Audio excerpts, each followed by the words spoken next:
Hello, I'm Ziming from Night Solutions.ca, and we're going to break down some night vision from Tarkov. Alright, so the first device we're going to look at is going to be the AN-PVS-14.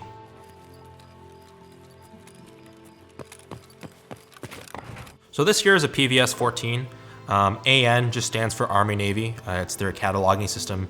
PVS is Portable Visual Search. So portable meaning man portable, visual meaning your eye, and search meaning aided observation.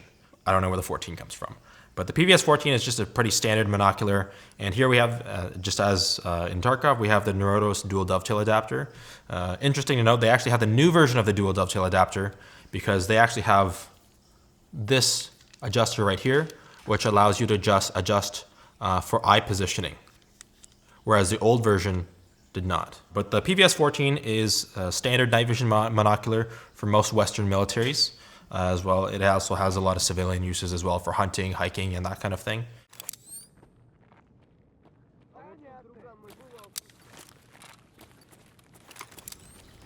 Ooh, boy, that's bright. All right, we're gonna pause that. So first off, when you turn on night vision, the quintessential night vision sound that you get out of video games and movies, that doesn't happen in real life. This here's a PVS-14. I'm gonna turn it on. You don't get that sound. That's something relegated to really old night vision. The other thing that I'm seeing here is that everything is just really washed out. That doesn't really happen in real life. Obviously in the game, it's just a computer screen. But in real life, what it actually does is it hits something called a phosphor screen to produce that image, and you have an eyepiece that focuses light down to it so you can see it. What happens is with auto brightness control, when there's a light source, it doesn't just wash out your entire phosphor screen, doesn't wash out your entire image. It makes that little bit brighter, but everything else sort of gets darker, so it's sort of like automatic contrast. So it doesn't quite blind you in this way.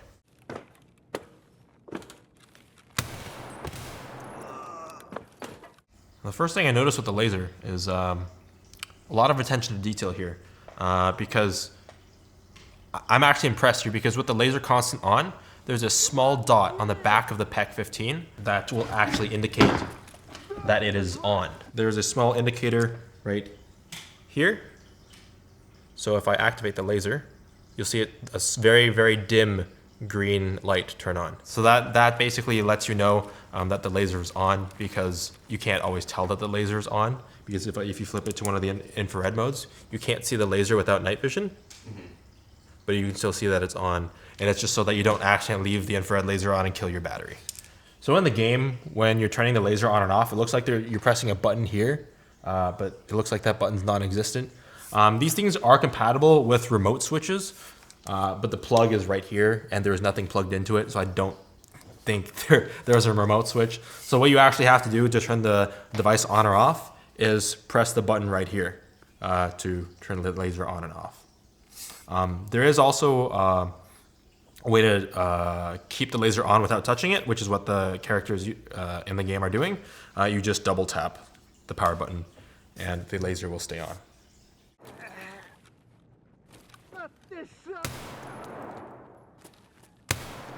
So what they have here is you're looking through an EOTech. I think in this game it's an XPS3. The one we have here is EXPS3. So this is an EOTech EXPS3. The main difference is that the sight is raised a little bit to clear any laser device that you're using. And you'll notice that in the game, the buttons are back here, whereas on the EXPS3, the buttons are moved to the side. The reason is because they're often used with a flip to side magnifier. And if you have a magnifier behind it, it's hard to access the control buttons. And what's interesting is on the real EOTech, you have a night vision mode, and that adjusts the brightness. And in here, obviously you don't have a brightness control. So when you have the dot visible under a daylight setting, it really blooms out when you flip down to night vision, which in real life, if you did the same thing, it would really bloom out. And then you'd have to switch to night vision mode in order for it to be usable again.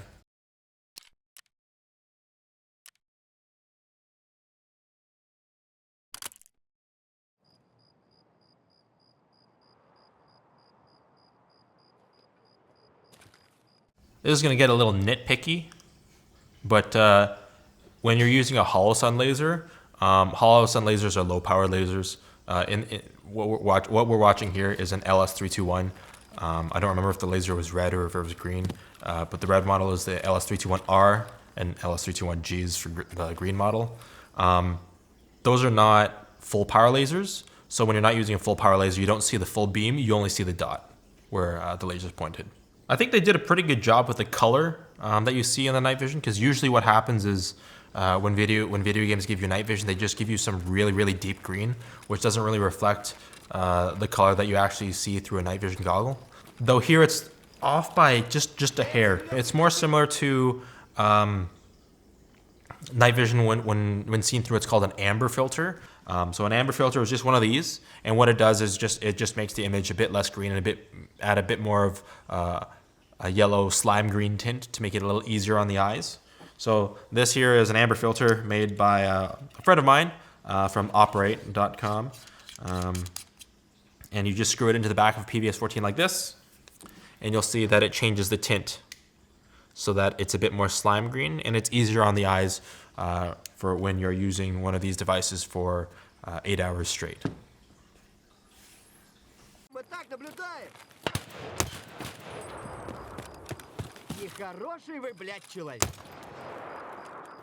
The field of view depicted in the game is pretty realistic in that you just get a circle, and it sort of feels like looking through a toilet paper tube, as some people say it. The only thing is that you don't get like the blurred edges as you would in the video game. You actually get, when the eyepiece is set properly, you get a very clean circle with very clean edges, so it doesn't cause eye strain then, in that sense. The other thing to note is one thing that no video game has ever gotten correct, and I think it's because no one will ever know unless they've actually used night vision or spent time under night vision, is depth of field. So when you're using night vision in the game, it looks like you can see your gun and everything very clearly. In the real world, you can't see your gun. You just see a blur.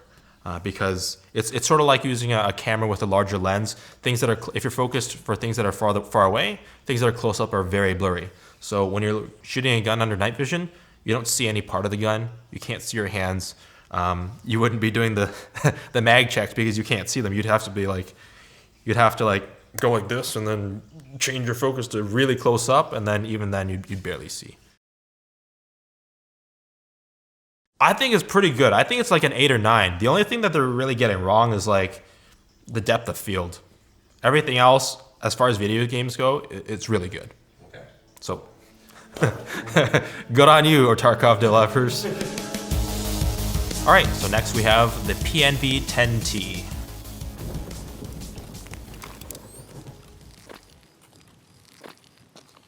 All right, we got the same night vision turn on sound that doesn't exist.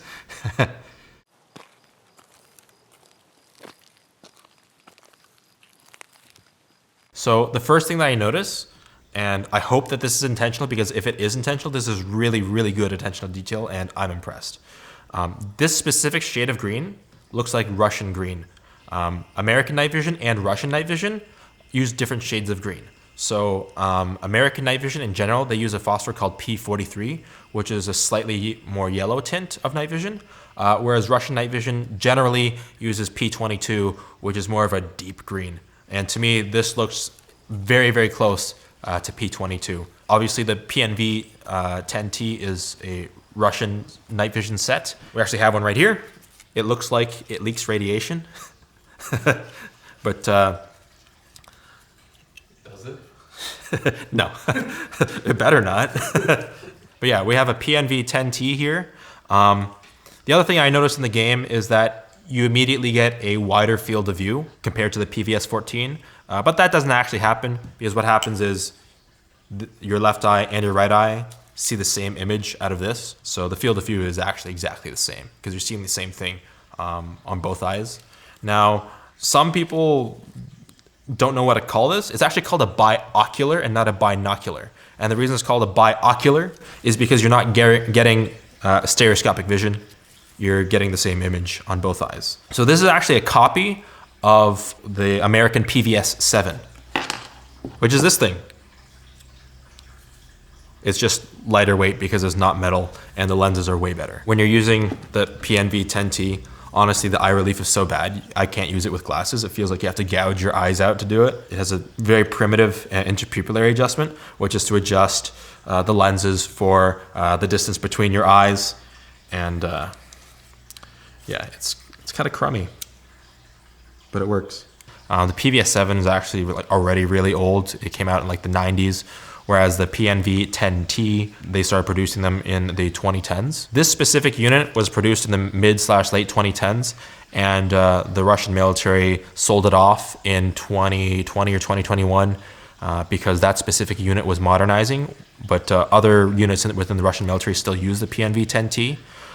This one was from a unit near Rostov, which is near Ukraine, that was modernizing now for very obvious reasons back in 2020, 2021.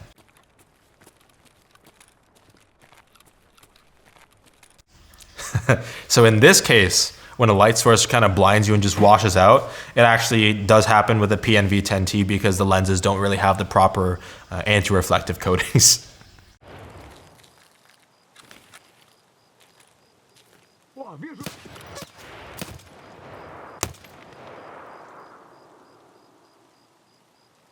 All right, that was a nice shot, but unless you've used a binocular before, you wouldn't really know. You can't really aim through the sight with a binocular because you have to think about it.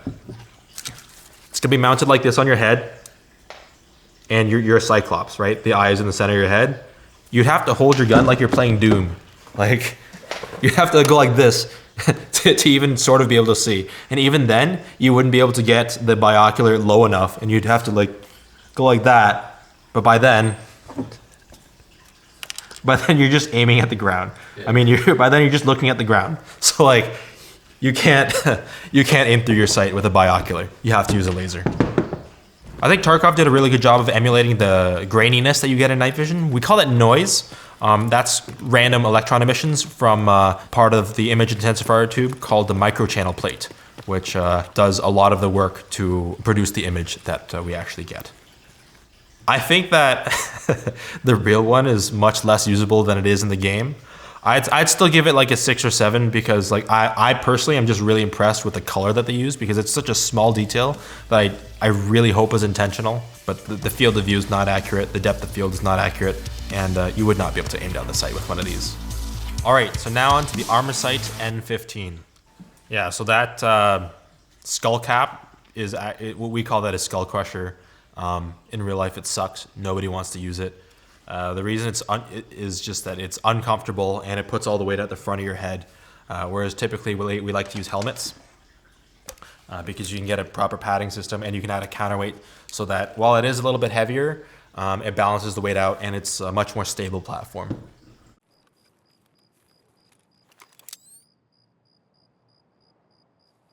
All right, so this here looks better than it actually looks in real life. And you're gonna notice that the field of view is nicer than the PNV-10T and the PVS-14. And you'll also notice that the color is almost blue. I think what they're doing here is the Armasite N15. They had what Armasite called the Quicksilver tubes, which are actually white phosphor tubes. Phosphor just means something that is luminescent. So white phosphor is actually sort of a baby blue. And they started doing that because it was easier on the eyes and it gave better perceived brightness. Because the green does give certain people eye strain over time. We couldn't actually get an Armasite N15, and the reason was that Armasite didn't exist as a company for a couple of years, or at least they didn't make night vision for a couple of years. But what we have here is an ATN PS15, which you can see is basically the same thing as the Armasite N15. You'll notice that it looks kind of different. The lenses are not standard PVS-14 lenses like most modern systems. They actually use MUM style lenses, and I believe that's it's either mini universal monocular or modular universal monocular. But they use MUM style lenses and mounts. So you'll see this isn't a standard dovetail. It's kind of its own thing. So the field of view is not accurate because while you do have two eyes open, two eyes seeing different images, what's called stereoscopic vision, you'll notice both tubes are pointed in exactly the same direction. So it doesn't actually give you a wider field of view. You get the same field of view, it's just stereoscopic.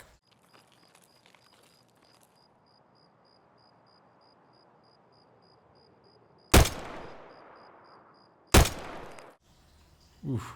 I can't believe I didn't notice that until now, but back when I was talking about the whole depth of field issue, where you're seeing everything close up on the gun really clearly, you can see the frame of like the aim point or like the EOTech really clearly. Your perspective when you're using night vision isn't where your eye normally is. It's like this far forward.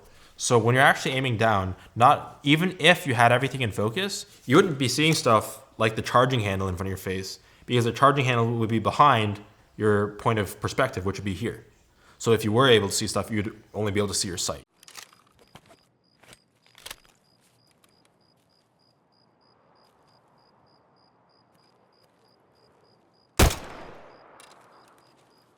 The other thing is when you're aiming through your sight under night vision, you don't actually see the frame of the sight. So if you're looking through, say, an aim point, you're not going to see like that circle there and then the inside of the tube and then the dot. What you actually see, because it's completely out of focus, is a little bit of a blur and the dot. With an EOTech, it's even better because the window is so wide and the transmission's so good. You see like a minuscule amount of blur and a really, really clean EOTech reticle. So that's why EOTechs are really popular under night vision, because the reticle is incredible under night vision. I kind of like how you can just sprint down the stairs under night vision, because in real life, if you try running downstairs under night vision because depth perception is so poor and everything's out of focus, you're gonna die.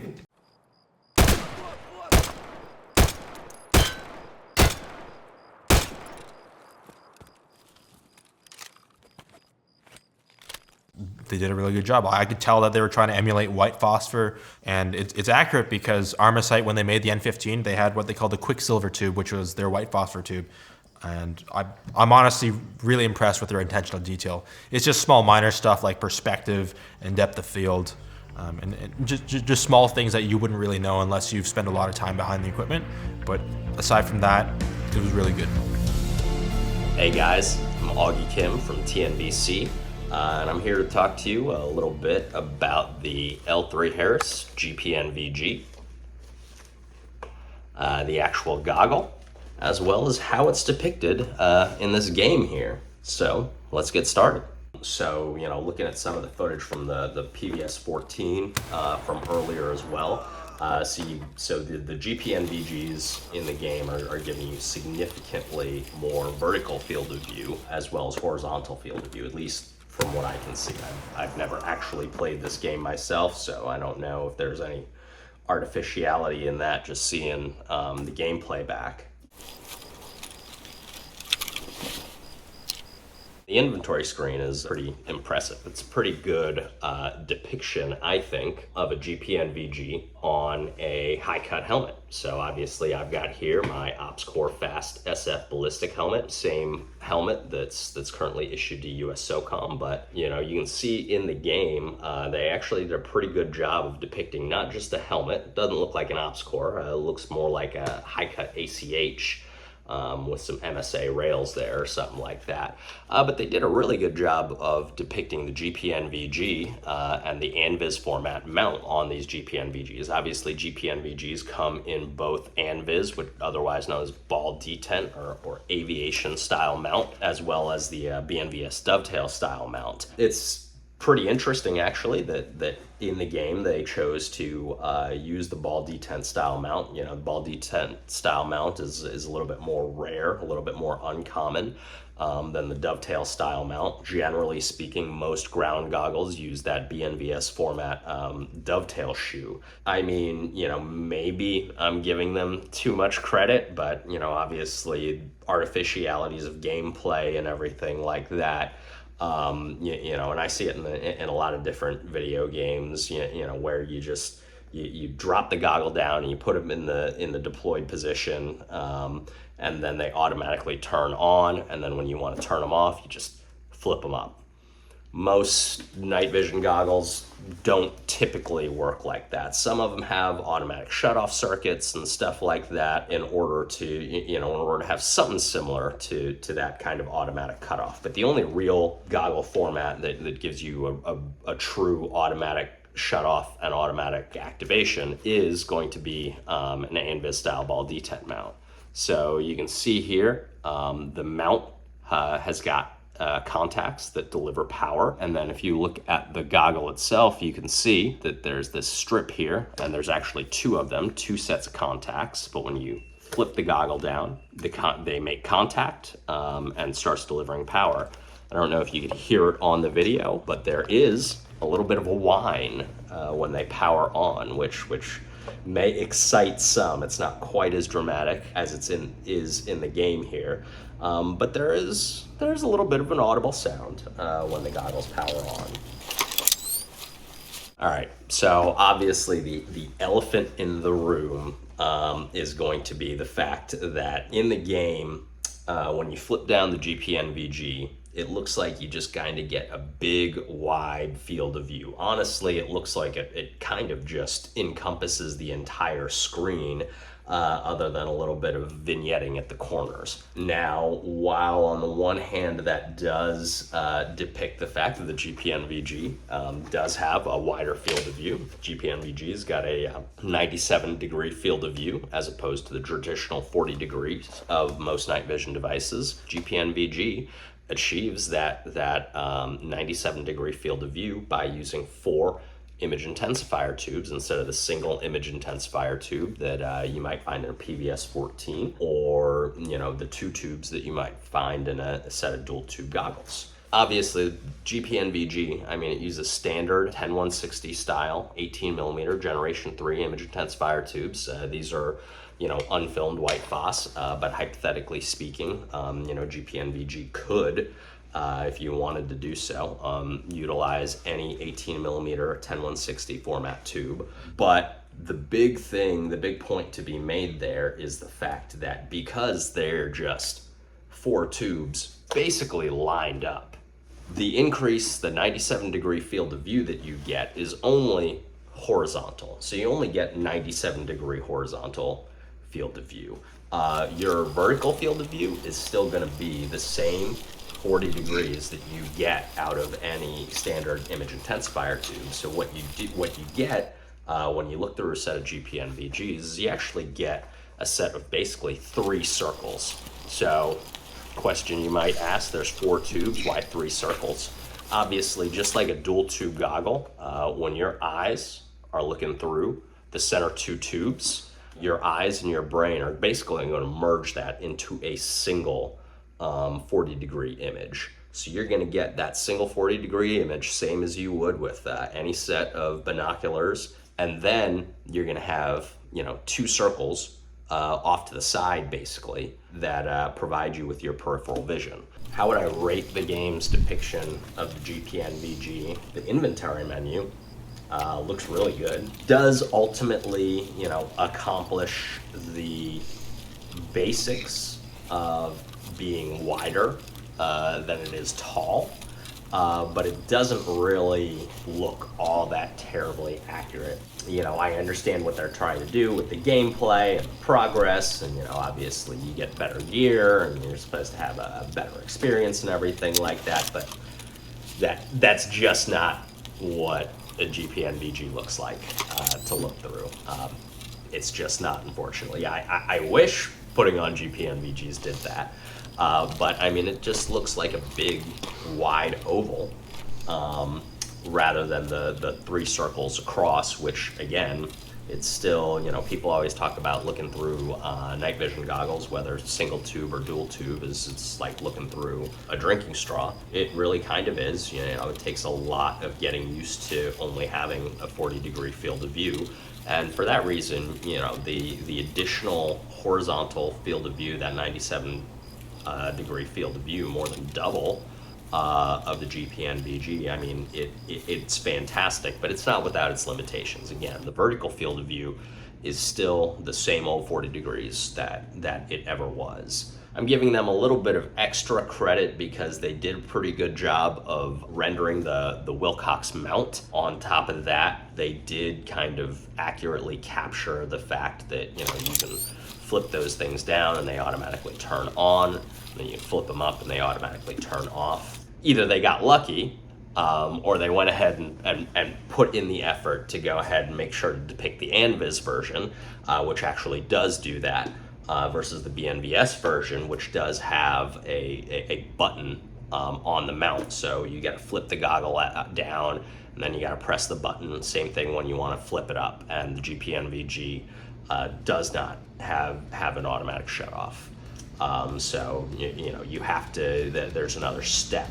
So in the game, you know, they depicted the function of the ANVIS mount properly when used with the GPNVG. So giving them a little bit of extra credit for that as well.